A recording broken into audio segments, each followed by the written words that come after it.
morning, everybody. Please make your way in and sit down. There's a whole part of the room over here that's available. My name is Carl Kester, and it is my great honor to be the National Association of Addiction Treatment Providers 2025 Conference Chair.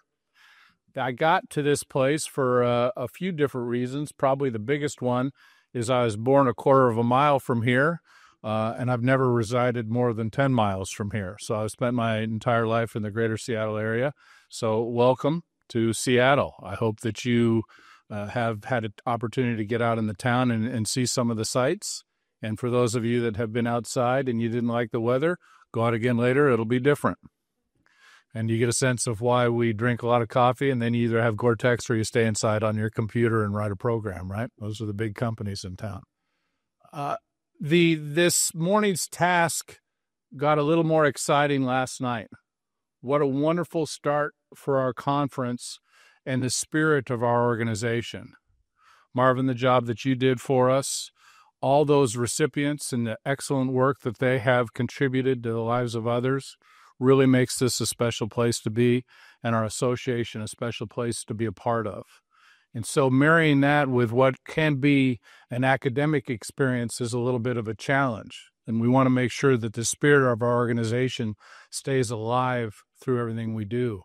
And I think one way to do that is to have an understanding of how we, meaning NAATP, got here and how we work together. And so I think back, and I wasn't there, but I've had the opportunity to speak with people that were through my career.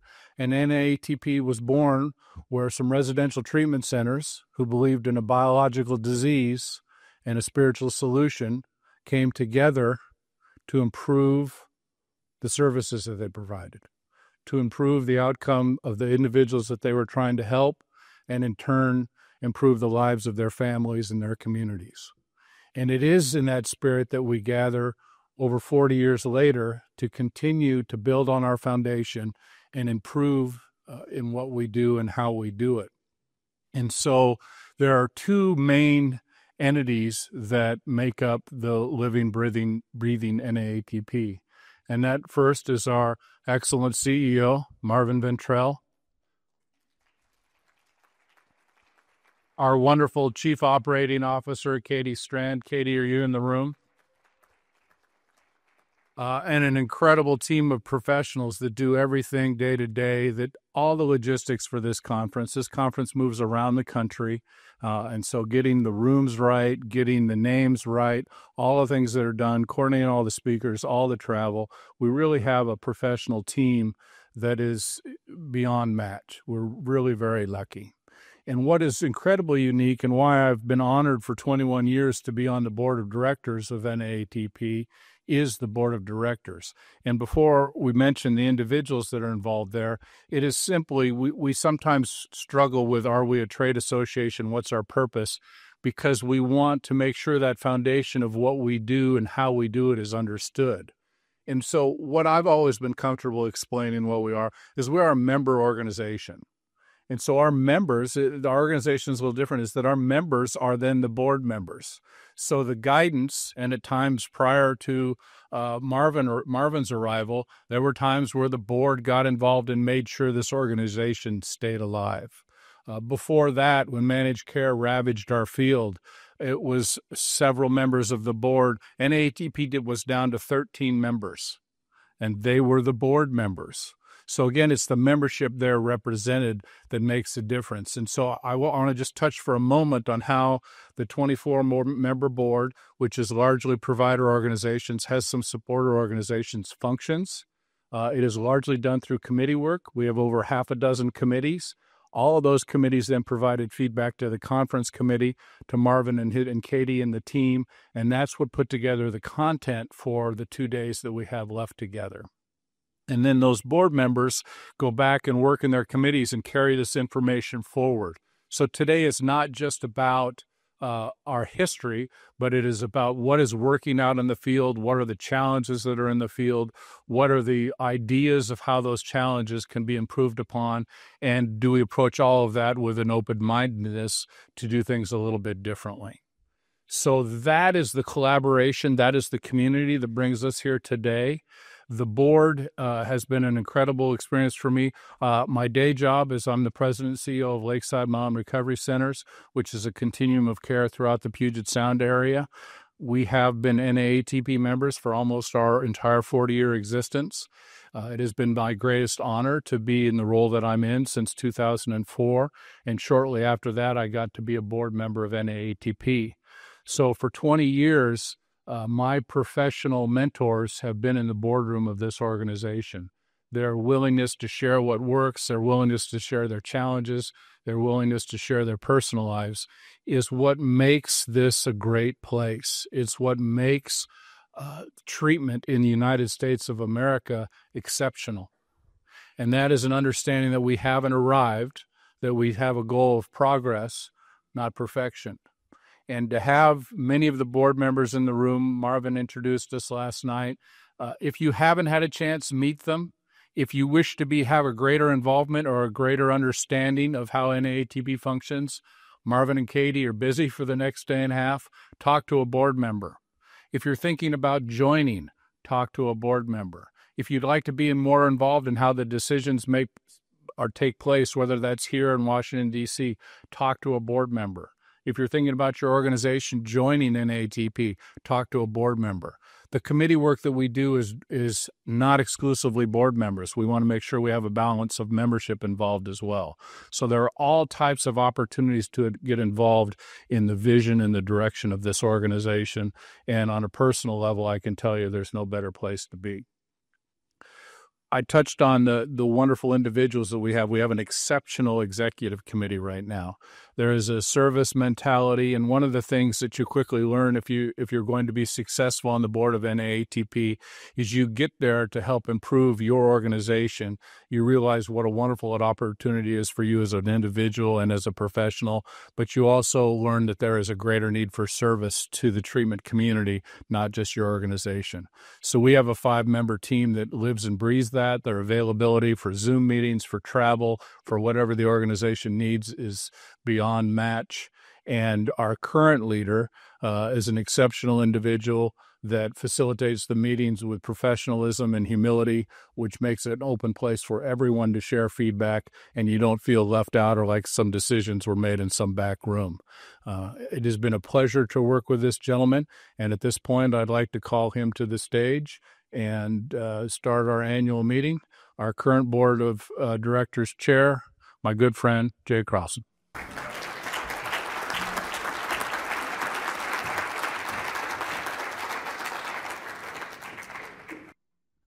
I'm a short guy. And perhaps the greatest influence that I've had so far is Marvin's haircut.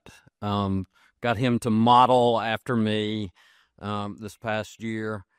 But I get the privilege to serve. So I'm Jay Crossan. I'm the CEO of Cumberland Heights. I'm the current board chair. It's an honor and a privilege to be here, particularly since, my first experience with the addiction treatment industry was being a patient myself at the organization that I now have the honor to run. And they say God has a sense of humor. And so I was pretty grandiose. They gave me the Hazelden pamphlet of grandiosity while I was in treatment, but I was not so grandiose as to think that someday I would be running the place. But with recovery, all things are possible.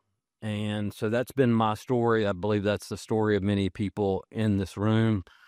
It is an honor to represent you. We are a membership organization, and I think we all bring our own experiences. But what I'll say is that when we enter into the boardroom, my role is not to just represent Cumberland Heights. It's to represent the field at large. And so, Gary put it really well last night when he said, we are better together than we are alone. And so I think that is the essence of recovery, but it's also the essence of this membership organization. NAATP is able to do so many more things than Cumberland Heights as a single nonprofit treatment center in Nashville, Tennessee could do by itself. The tagline is vision, voice, and leadership. And so We do set vision for the field. We have conferences like this where we bring people together. Convening is one of the things that we do. We bring leadership ideas. This is a leadership conference. It's not a clinical conference. There are clinical elements to it. But unlike a lot of the conferences that we go to, it's not all about marketing. It's not all about learning new things. It is really about leadership principles that we can carry back to our organization. One of the things that I would like to point out before I go further into that topic, this is why I make notes because I've already skipped down a line, is to thank Marvin for his leadership. Marvin just celebrated 10 years with our organization.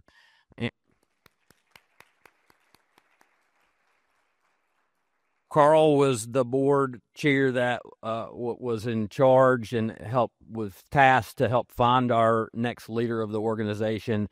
And my early experience with NAATP was really coming in at the beginning of that.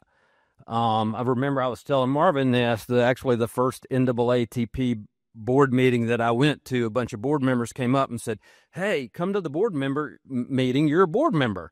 And I said, "Well, I wasn't elected to be a board member." And he said, "Well, Cumberland Heights has a seat at the table." Well, Cumberland Heights did have a seat at the table, but there was a process. I had to apply to become a board member. And Marvin said that in a very gracious way so that I didn't, get upset about it. He explained the process. We have a set of bylaws, and I applied for that. And so I've been on the board for about 9 years, actually 9 years in May. And I have seen the organization mature and grow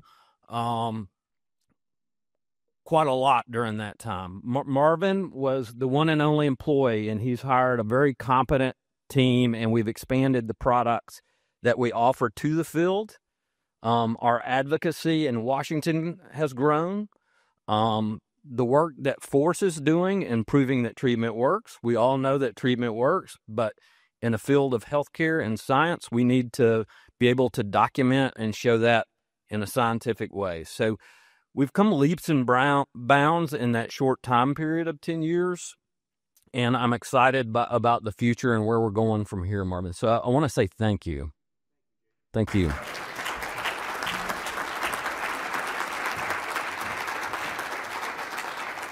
The work of NAATP is invaluable. Carl mentioned the advent of managed care. So I've now worked for Cumberland Heights for 32 years. So I came in right at the early days of managed care.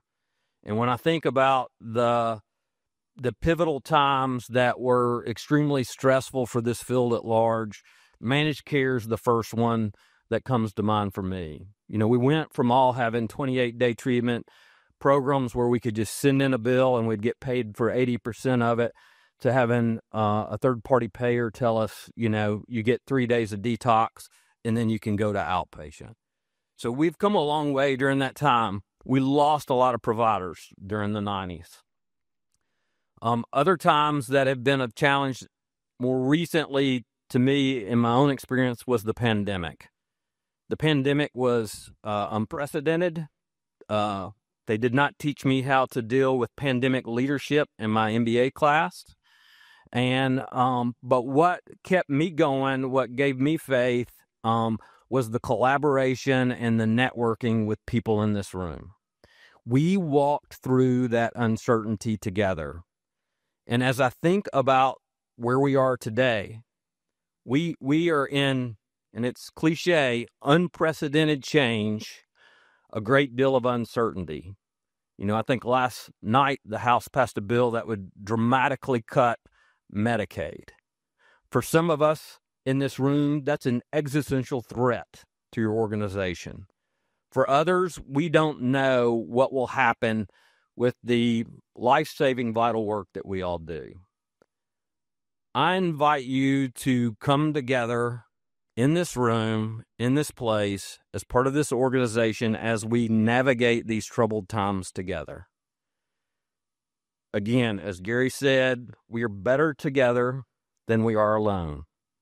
And I'm grateful that I get to be a part of that. And I invite you, if you're not a member of NAATP, to join us. Join us because we are better together than we are alone. Thank you. Good morning, everybody. Welcome back from last night.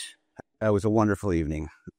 We talk about community a lot here, but it's not just a cliche. It means something, and I think that was very much felt last night. Congratulations to all of the award recipients. We honor our finest on the first night of the conference, and that's what we did, and it felt great. For those of you who are just getting in or were unable to come, it's a really special night, and I hope that when we hit next year's 47th annual conference in Florida, that you're able to make it. So now we get to work on the substantive issues that matter. As we begin, I want to make a couple of announcements, and mostly what I want to announce is a special thank you to our premier sponsors. This is a high level of sponsorship without which the conference isn't doable, and they are up on the screen. They are Ashley Treatment, Cumberland Heights, Karen, Hazel and Betty Ford Foundation, and the Meadows. You all make us better by the work that you do. You save lives by the work that you do, and then you contribute to the whole unselfishly by this sponsorship. So I thank you very much.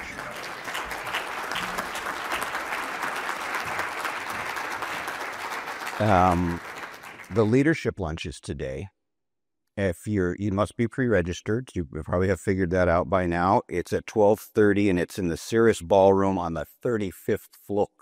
So it's a beautiful spot, by the way. So when we adjourn for lunch, if you're registered, head up to the 35th floor. I also, we talk about force a lot. I feel like everybody should know by now what force is, but that's not necessarily true. For years, this field was unable to begin the kind of data collection and outcomes research that is necessary for us to take our rightful place at the seat of healthcare, and without that data, we can't do it. We have to demonstrate that it works, and that's the purpose of our Foundation for Recovery Science and Education. Dr. Annie Peters is our executive director of the foundation. There's a special room called the Force Room. There are little things on the floor that help you find your way. Just wander in there, talk to Annie, and talk to other folks. It's a very, very important program. We started it. I hired Annie in March of 2020. It was an interesting time to hire someone in March of 2020, and there was a suggestion that we pause the launch, but we didn't, and it worked. And the program's doing great things, and you'll hear all about it. All right. Well, this is my opportunity to talk to you about the state of the association and the state of the field, and then hear from an extraordinarily accomplished and distinguished person, Dr. Claudia Black. I want to say that what you just heard Jay Crossan do, our board chair, was call this meeting to order. So you're not just at a conference, you're at a meeting. We're in a meeting right now. At the end of the conference, we will close the meeting. That is not just a cliche. It is a bylaws requirement. It is my job to tell you what's going on with your association. And so I'm going to try to talk a little bit about what's going on with the association and how that how the environment at large impacts us, and how we have an opportunity to impact the environment at large. So I want you to please consider thinking about it that way, that this is more than a conference. It's an SUD leadership community convening, coming together. And we're doing it for the 46th time, right? We're not 12 members anymore, we're 1,000 and growing. And I want everyone to be part of that. Most of you here are members. Some of you are not. We welcome you as our guests. You're welcome to participate in the meeting. And so what happens in this conference is a dialogue, right? The sessions are dialogues. You might have a question of a speaker, and you might say, well, why don't you do this? But I'm going to suggest to you that you say it differently, that you say, why don't we do this? What if we were to do this? It's a we conference, and I really want to think about having a we dialogue. especially at a time when there's not very much we going on out there. That was a bad an analogy, or a bad statement. But look, we're divisive. We live in a divisive culture. We have so much anger. We're polarized. I don't need to tell you that. So there needs to be a place where we function as a type of family, as a community, and this is that place. I don't think there is any other such place. I mean that, right? Carl was the chair of the hiring committee that hired me. I'm so grateful. And my first board chair. Every 2 years, a new board chair comes in. I have a new boss every 2 years. And I am so privileged to have that. They are my bosses, but it's a collaborative, collegial peer process that we go through, and the support that I receive from the board and our staff receives from the board is extraordinary. Thank you, Carl. I'm not sure what I'd be doing right now if you hadn't hired me. and thank you, Jay. You have been a magnificent chair. You are an extraordinarily solid and reliable, consistent human being, right? I know what I get. What you see is what you get with Jay, and I appreciate you very much. And I look forward to our next chair, but I'm not going to tell you who that probably is just yet. So have this dialogue, have it in the sessions, have it in the halls, and have it with the staff and board. Carl talked about how important the board is, and with one another. If you see a member tag, talk to that member about membership.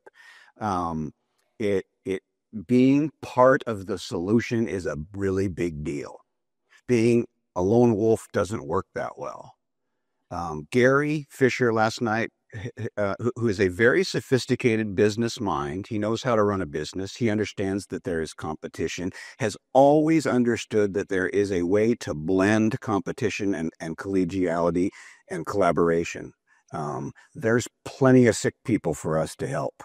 And there is a way that we can work together, and that's what a trade association and that's what a professional society does. It makes everything better. And without professional societies, professions tend to not do very well. So this dialogue that I want you to have is with a lot of people, but I want to point out and thank these folks.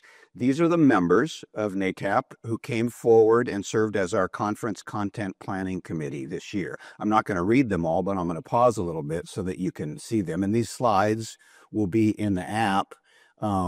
These folks got together numerous times, debated who should speak, what they bring, what the topics should be, and they did a marvelous job. And what you're going to see now and through the rest of the conference is the product of their labors. Carl chaired that, not just because he seems to be unable to leave his hometown, but also because he's really good at what he does. So I want to thank all of you and the organizations that pay their dues and participate for the conference that you all have put together for us. I also want you to have this dialogue with your elected officials. Carl talked about the board, and Jay talked about applying. So, but ultimately, you elect the board. Right? So this fall, when the ballot goes out for board member elections, learn who these people are and vote, and then think about how you or your colleagues may wish to become board members. And there's a process on our website for beginning that. So these are great folks to talk to. They really get it. They talk about, when we come together as a board, we begin every board meeting with a environmental scan. Each board member has 3 minutes. They never only do 3 minutes. Each board member has 3 minutes to say what's happening and how they see their organization and the field developing. And think about a CEO getting to have that to get a sense of what's going on. By the time 24 people from around the country who are the best of the best describe their experiences, and they do it honestly and they do it vulnerably. They are competitors. And they will say, here's where I'm struggling. Well, let's struggle together to figure that out. It's really quite remarkable. So talk to these guys and our staff. So I want you to both do that. But also I want to, they're out working. I don't think that I'd like to see a couple. So first of all, I'm pretty sure that Katie, is that you back there? Okay. Katie Strand is our chief operating officer, and she's waving, and she's she's the core strength of our organization, really. Zena is back there. Zena Rodriguez is our director of membership. Give a wave, Zena. You definitely want to talk to her about membership. I'll point out that our newest member who works with Zena as a membership specialist is Crystal Leibarger, who's just joined. Crystal's probably out working, and so I'm not going to ask her to be found. Zane Strand, Zane, if it weren't for you, this would be chaos. The work you do organizing everything and bringing the speakers together is extraordinary. Pete Thomas is our director of quality assurance. I'll talk a little bit about our ethics program and our quality assurance work, but Pete is the guy that understands that, especially the online marketing complexities that you all are very aware of. Annie Peters is our director at Force and generally is our research director. Annie, are you nearby? People just want to applaud for Annie. We love her. Let's see. Kayla. Boy, Kayla Hewitt is the person that you have talked to. Kayla Hewitt is I don't know how many emails I write on a daily basis and copy Kayla and say, I'm not sure, but Kayla will take care of this. And I'm sure she rolls her eyes at times, but really not really. Her energy is contagious and wonderful, and we wouldn't be good without Kayla. Mark Dunn. Mark Dunn is our public policy representative in Washington, D.C., and boy, is that a big job right now. He was at the entire Medicaid hearing a week ago, and as we were waiting for the vote and getting out the public policy update that came out that day, Mark, is that you right there? Mark Dunn is right there. Thank Mark.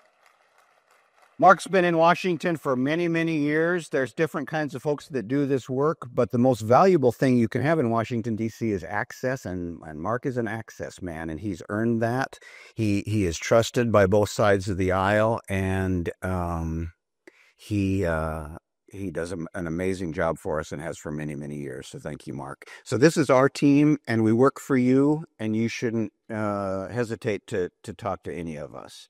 So I said that I'm here talking as a requirement of our bylaws to provide the State of the Association information to our members. And so this map, which you can't dissect the smaller parts of, but you could probably on your if you look at the slides on your app, shows our membership and different types of membership. And I'll explain that a little bit more in a second.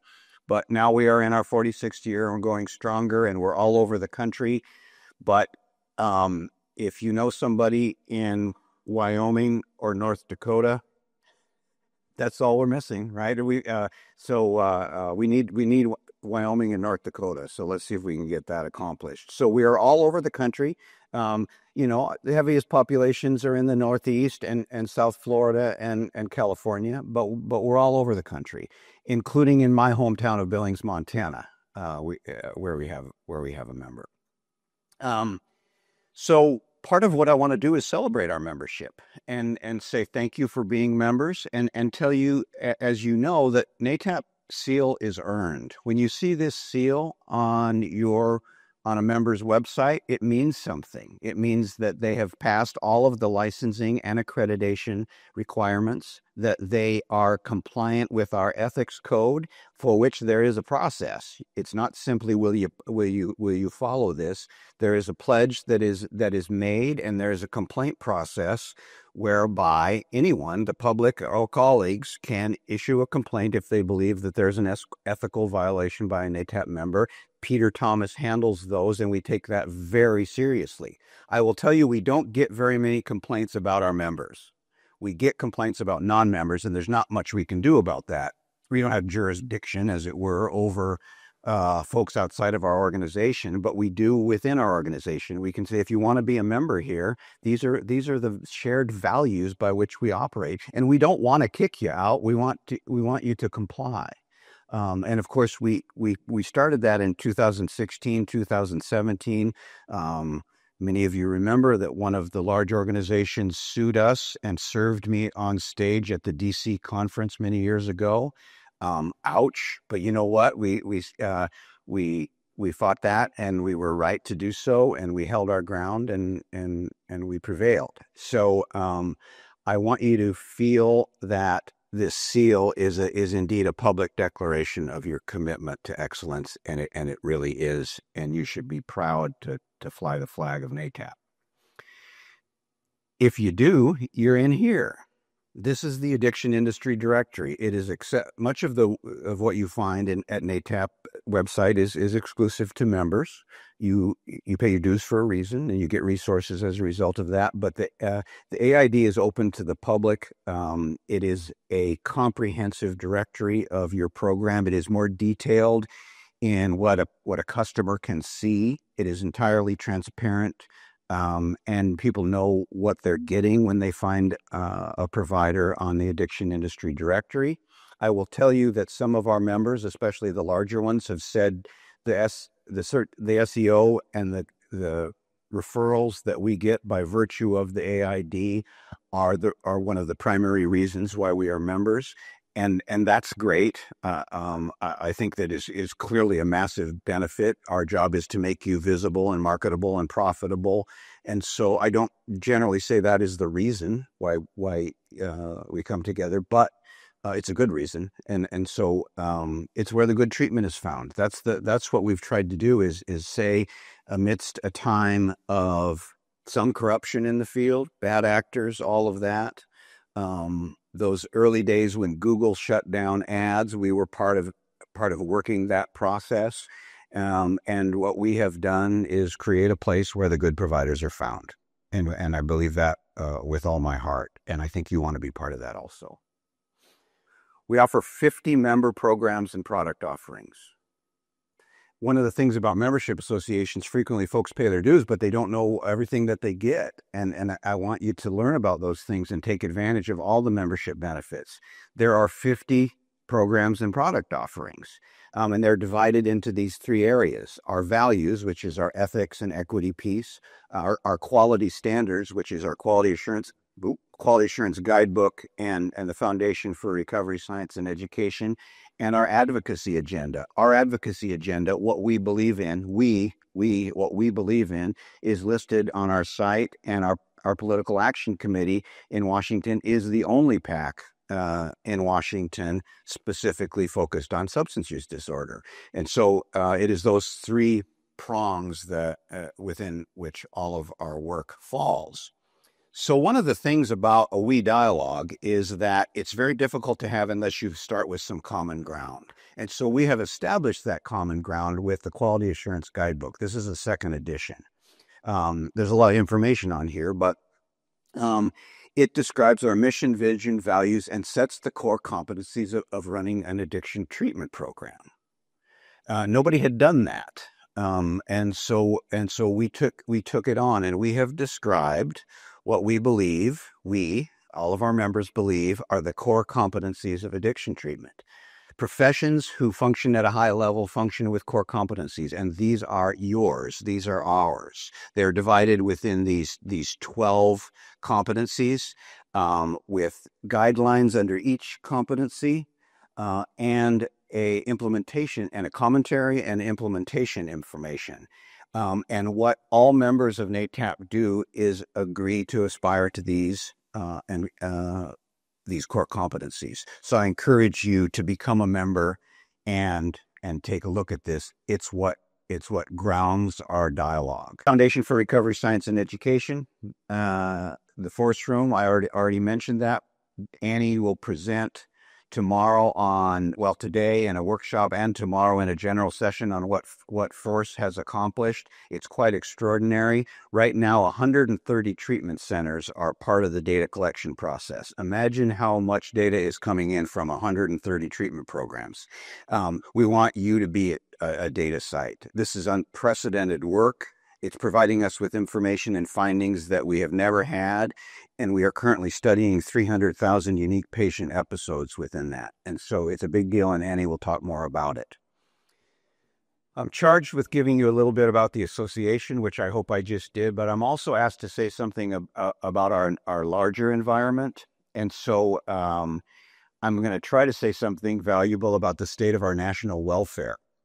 And so all of you recognize the Roman god Janus. of course, who looks forward and looks back. And any time that we're trying to figure out where we're supposed to go, what we're supposed to do, when there is a time of uncertainty, it's very good to think of the Roman God, because he's the God of beginnings, endings, and transitions.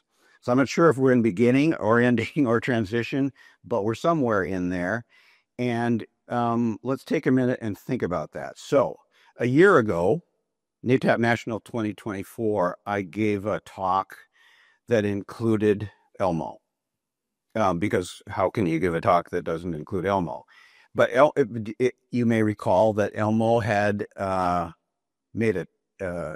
sent a tweet back when it was still Twitter, that said, "How is everybody doing?"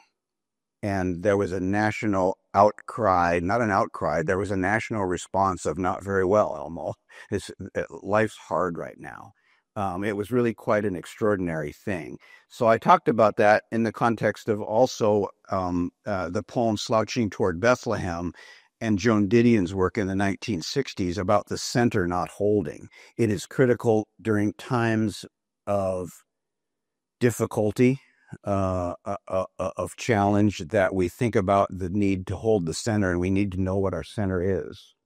So we talked about the center being human transformation. At the end of the day, that's what recovery is all about. So that was last year. What am I going to put on the other side?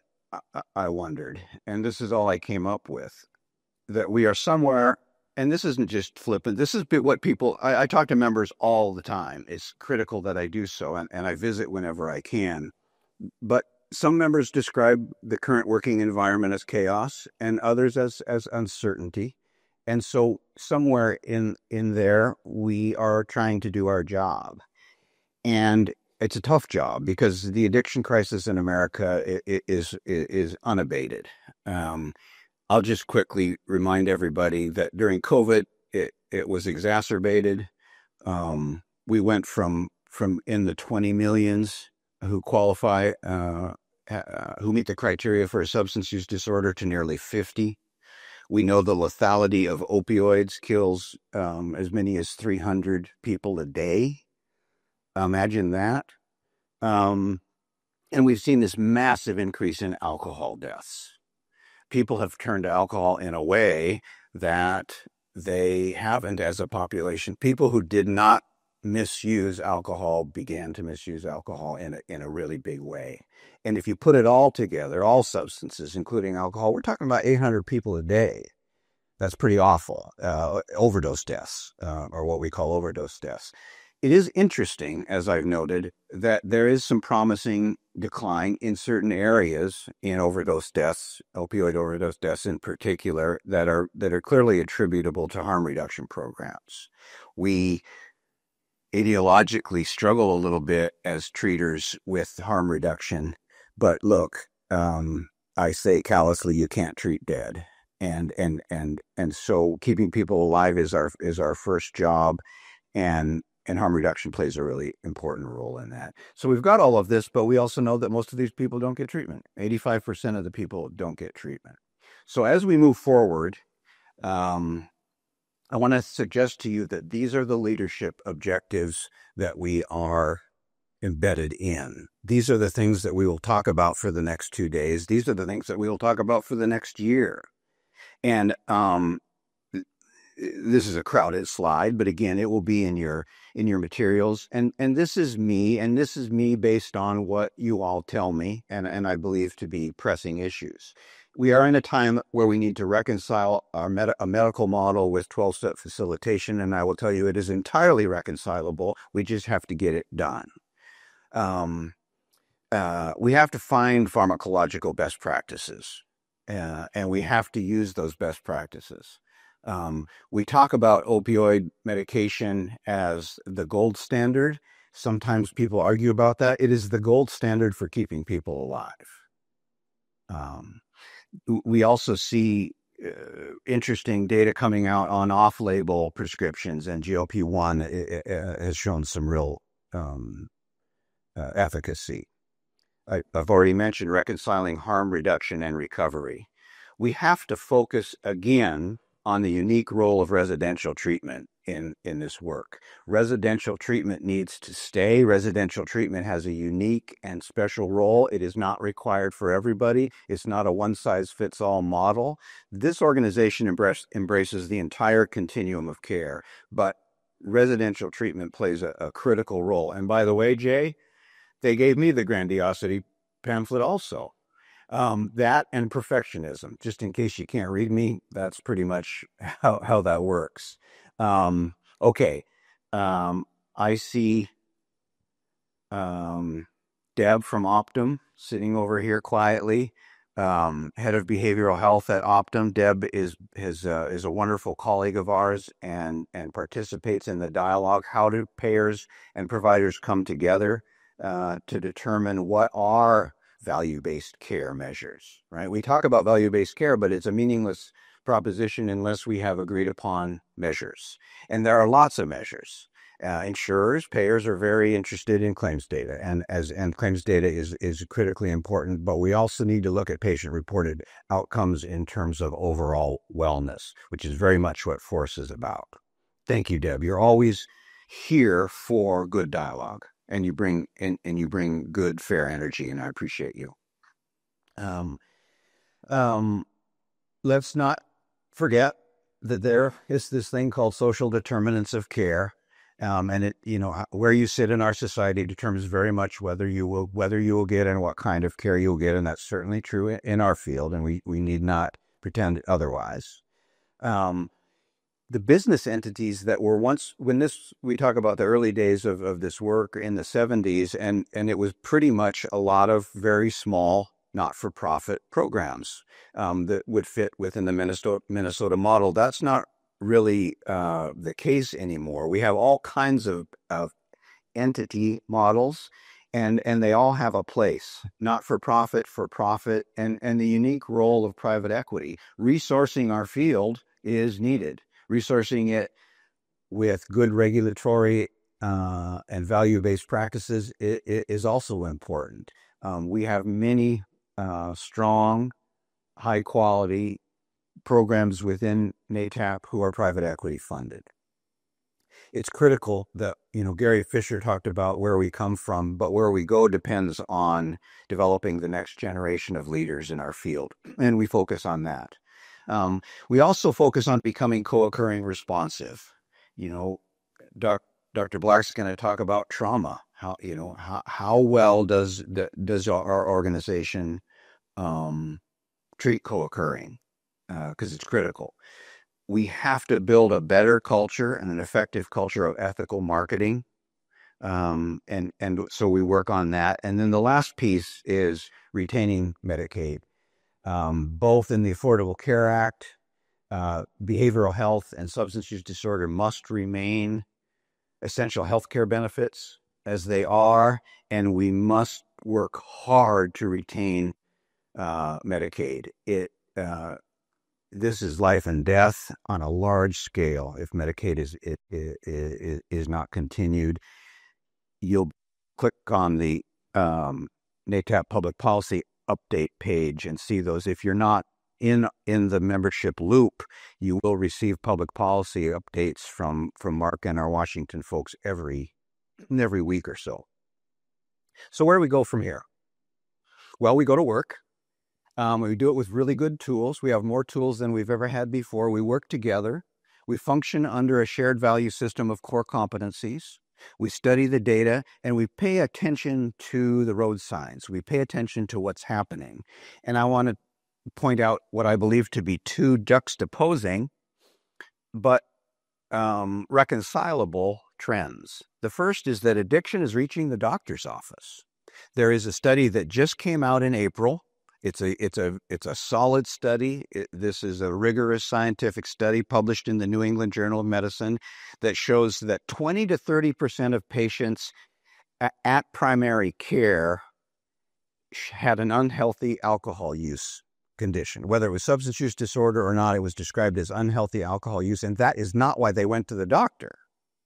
Right? This is a sampling of folks who went to the doctor, and this was revealed. That's huge. So this is starting to happen. And their unhealthy drinking ranged from unhealthy drinking to severe alcohol use disorder. And 2% of the physicians that they saw used a validated SUD instrument. That is no way to run a healthcare train. So this is happening in a way that it hasn't happened before. The medical community at large, the general practitioners, your PCP has to know what he or she is doing in order for this to work. My physician has asked me from time to time, I have a patient that's struggling with addiction. I'm not really sure what to do. You know, I shouldn't, well, maybe I am good at helping that particular physician, but that's not right. We need to have standardized care that is understood. But at the same time, it's working in the other direction. There's a growing movement toward integrated care, right? Our patients are frequently a constellation of symptoms. One study, very recent study that you'll hear a little bit more about later, found that 80% of the SUD patients presenting for treatment had more than one mental health condition in addition to substance use disorder. Those underlying disorders must be addressed. I really like the DDCAT. I've always liked the DDCAT, the dual diagnosis addiction treatment measuring tool that helps a program understand where they are on the continuum of treating co-occurring disorders. And all of that can ultimately lead to standardized and replicable care that we need. All right. Before Claudia, I want to say in conclusion, what do an old saint, a new pope, and NAATP treatment leadership have in common? Well, here's the old saint.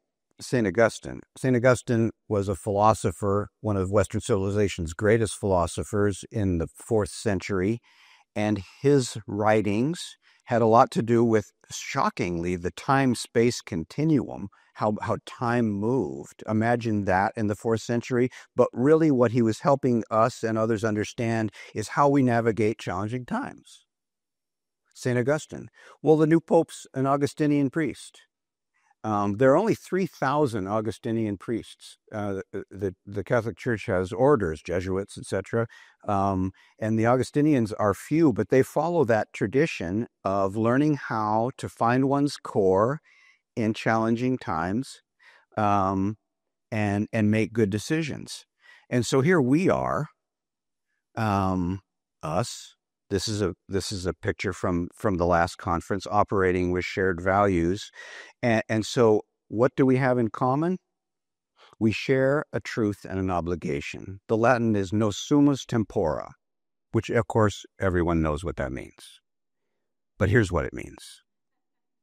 We make the times. We do.